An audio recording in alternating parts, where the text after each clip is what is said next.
College football chaos has descended upon the Bay Area. Cal and Stanford are feeling the heat. After Stanford's stunning big game upset of Cal, the Bears fired head coach Justin Wilcox. Days later, Stanford first-year general manager Andrew Luck hired their new head coach, Tavita Pritchard. A new era is upon us in the Bay Area and in the college football scene. And here to break down on Section 415 is Jane Kenny.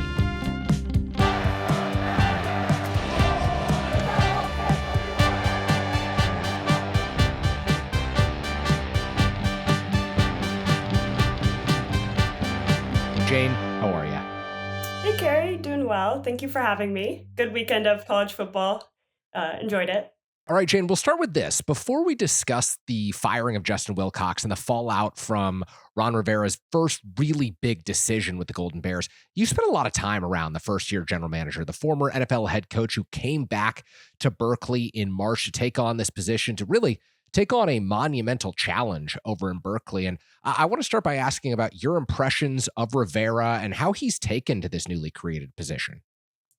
Yeah, foremost, I would say that his return to Berkeley absolutely was fueled by his love for the university in totality, everything that the institution stands for and what makes it unique. He doesn't see that as he acknowledges it as a challenge, but it's really what makes it special and made him want to tackle this rebuild in Berkeley. And then the second thing I would say that's just utterly apparent is that he's here to help Cal take the next step. He watched that 2024 season and was excited about the talent on the roster and all that they accomplished, even though they ended with a 6-7 record, and saw that they were ready to take the next step and wanted to build the resources and continue to build the community. So one of the things that strikes me about Ron Rivera is so much of his job fundamentally is about raising money and ensuring that Cal has the financial resources and the NIL funds to pay top talent and to keep some of its best talent. But at heart, he's a coach. He was an NFL head coach for a long time. He understands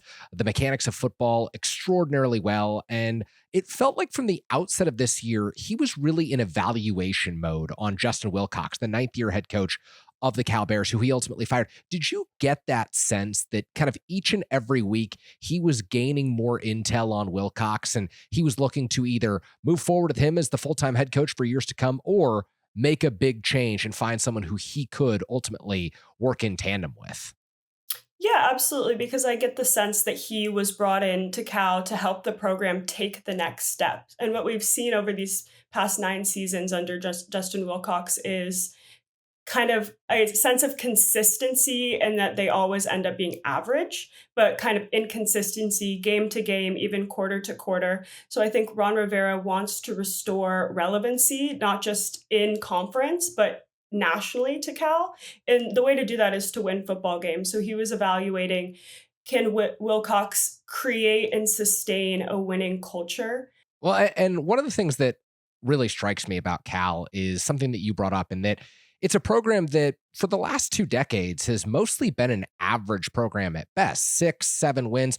Those are the high watermarks for the Bears program, dating back to the days when Jeff Tedford had Aaron Rodgers and Marshawn Lynch and Deshaun Jackson running around in Strawberry Canyon. And, you see what Wilcox has accomplished. You understand how it fits in the context of the Cal program. And you can say, well, maybe this is the best Cal could do. But I got the sense that Ron was brought in to strive for something bigger. And when Cal lost to Stanford, in the fashion in which Cal lost to Stanford, it felt to me like there was no choice but a choice to move on for Ron Rivera and Justin Wilcox. Did you get that sense after that game that Ron really had kind of the fuel to make the decision that maybe he was brought in to make all along? I would say that the big game certainly was the final straw, in part because a win there, which Rivera had felt confident that they would be able to produce a win, would have guaranteed a winning season, which was one of their goals. I mean, Rivera has set the bar at 8 or 9 wins, but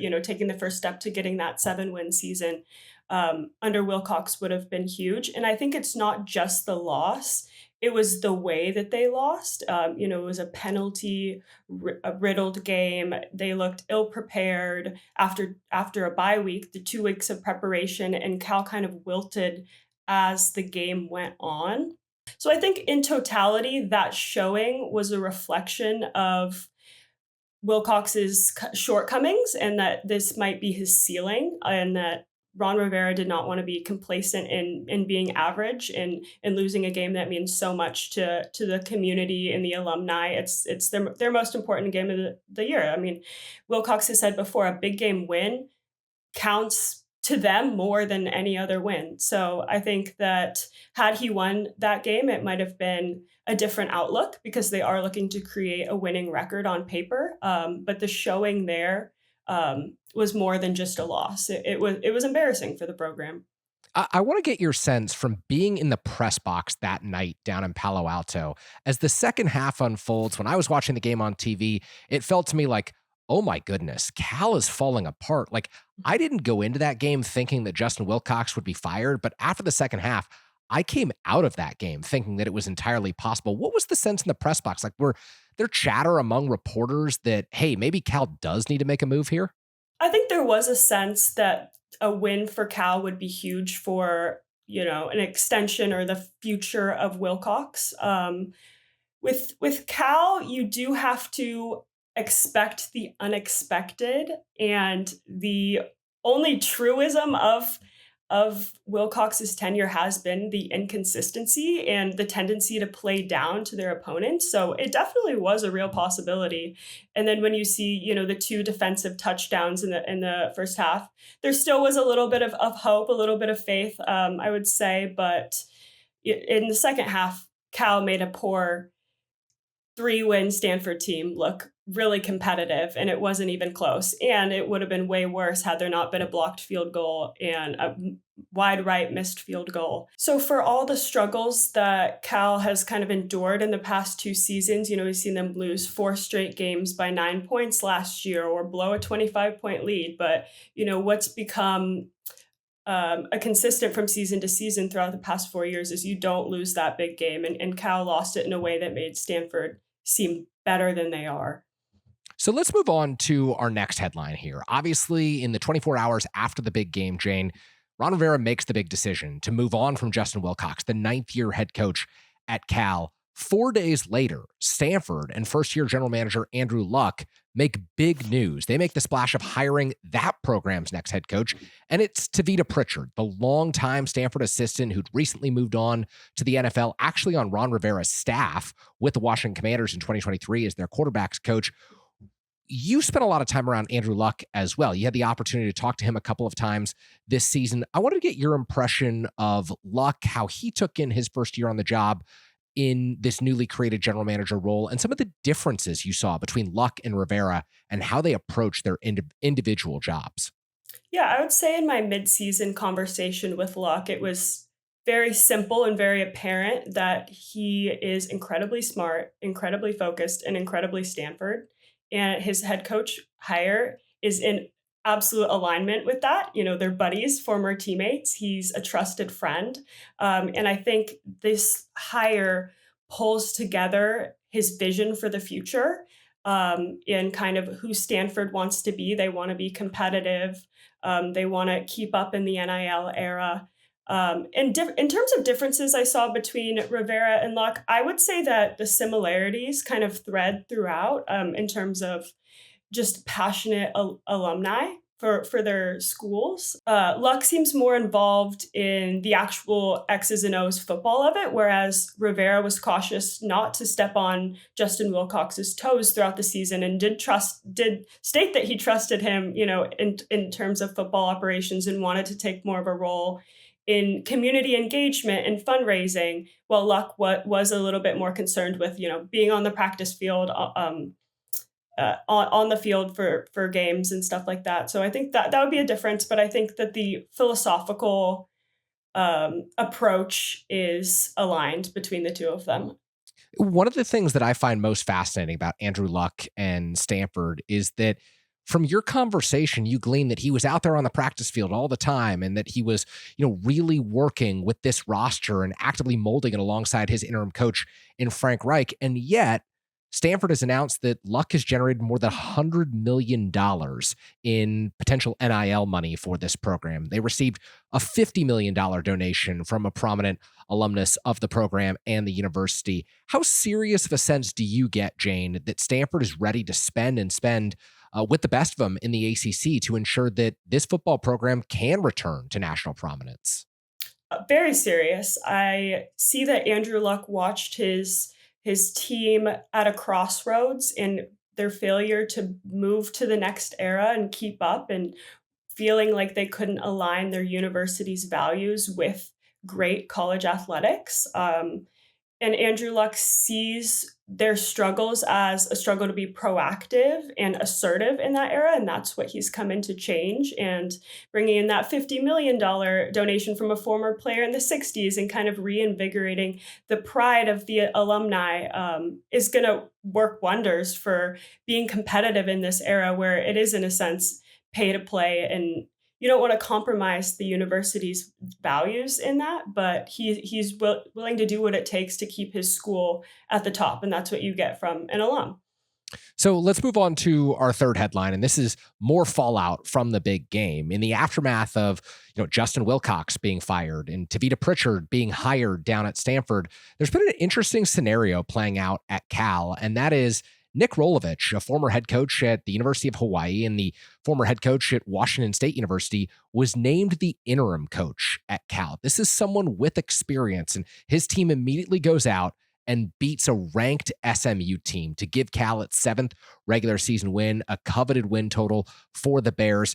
Do you get the sense, you were at the press conference with Ron Rivera and Nick Rolovich, do you get the sense that Rolovich views himself as a candidate for this head coaching job? Rolovich was absolutely humbled and honored to hold the interim position and be the head coach of Cal football for even just a week. I get the sense that he was most concerned with kind of a selfless cause of kind of regulating the fallout and being there for his players emotionally as they deal with the loss of their head coach who's been there for 9 years. He's been, a consistent face of the program. He's a great guy. We've seen from kind of the social media outpour from former players and current players and families of just how much Wilcox did mean to these guys. So him putting their emotions and concerning himself with the reaction foremost was definitely to his benefit in the beginning of the week, and then being able to move on and produce the kind of win that they did against a ranked SMU team at the end of the week and end on a note like that, I think was a great audition for Rolovich. He showed his commitment throughout the season to the university, to the fandom. He's been very engaged with the Cal fans, which I think means a lot to Rivera, as one of his main questions in this hire is going to be why Cal. I think Rolovich would absolutely have an answer for that and feels connected to the university even in just 1 year. So he's firmly in the mix. Rivera did confirm that both Brian Harsin and Rolovich are in the mix of his list of 14. So we'll kind of see what happens from there, but it would be huge for Cal to be able to keep him on staff if he were to not be named the head coach. I think he would be critical to retaining players as they go into this period of the portals coming up, the high school signing days coming up, and having that kind of constant and having him being there for the players, I think would be huge. Well, obviously a lot to break down with regard to the coaching search over at Cal, with regard to Tavita Pritchard and a new era that has begun at Stanford. So after a quick break here, we will come back and discuss which program has a clearer path to success in this new era and new age of college football, with NIL resources pouring into each university and with high-profile general managers taking on the arduous task of leading each program. So more with Jane Kenny right after this. All right, Jane, as we mentioned, you spent some time around the Cal program this year, and especially in recent weeks after the Justin Wilcox firing. You were out at the press conference with Ron Rivera and Nick Rolovich. You spent some time around Stanford talking to Andrew Luck in the middle of the season. I want to get your perspective as a Cal alum yourself and someone who has obviously been covering Cal and Stanford throughout the course of this season. which program do you think is better positioned for long-term success?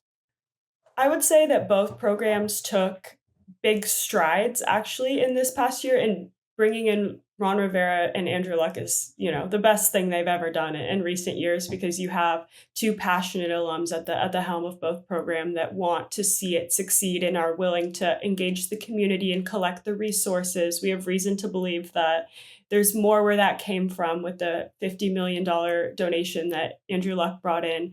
And that'll be huge for taking Stanford to the next step. I think they have a clear vision and alignment between Pritchard and Luck with where they want to go and who they want to be. And so the pursuit of that is definitely a journey, and it remains to be seen. But I think Stanford, in a big game win this year, is no consolation prize. Sure, they have a 4-win season, but that is a step in the right direction, absolutely. And then with Cal, I see a lot of just raw upside in developing some of the talent that they have. Retention of their quarterback, JKS, would be huge for attracting other players that want to come play with a player like that, and bringing in protection and receivers for him as well. So I think they have a lot to work with in terms of building around a quarterback, since it's such a quarterback driven game. And then they have a lot of opportunity in this coaching search, bringing in someone who is familiar with West Coast recruiting, who has the patience for the UC bureaucratic processes, and has a passion that shares a passion for Cal, just like Rivera does, which is the same thing that Luck has opted to bring in as well. So I think bringing in someone like Tosh Lupoi from Oregon would be huge for recruiting purposes. Wilcox was always regarded as a solid recruiter, but taking it to the next level and bringing in, players to build around JKS potentially. Yeah, I think that that's a really interesting proposition. Obviously, Nick Rolovich immediately succeeded out of the gates with the win over SMU, with helping, as you said, Jane, regulate the emotions of the Cal players following the dismissal of Justin Wilcox and the massive disappointment that was the big game. But Ron Rivera has to think in the long-term best interests of the program, and maybe that's not Nick Rolovich, who does have head coaching experience. Maybe it's someone who played at a prominent East Bay high school like De La Salle. Maybe it's someone who played for Jeff Tedford.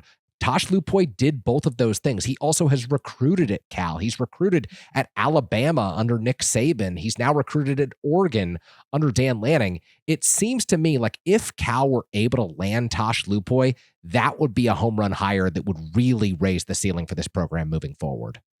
I agree. I think it checks all the boxes in terms of, having a very clear why Cal. His ties to the program are undeniable. He has experience coaching at Cal. He's been vouched for by some of, the best minds in college football and in NFL coaching as well. So that would be in alignment with what Rivera wants.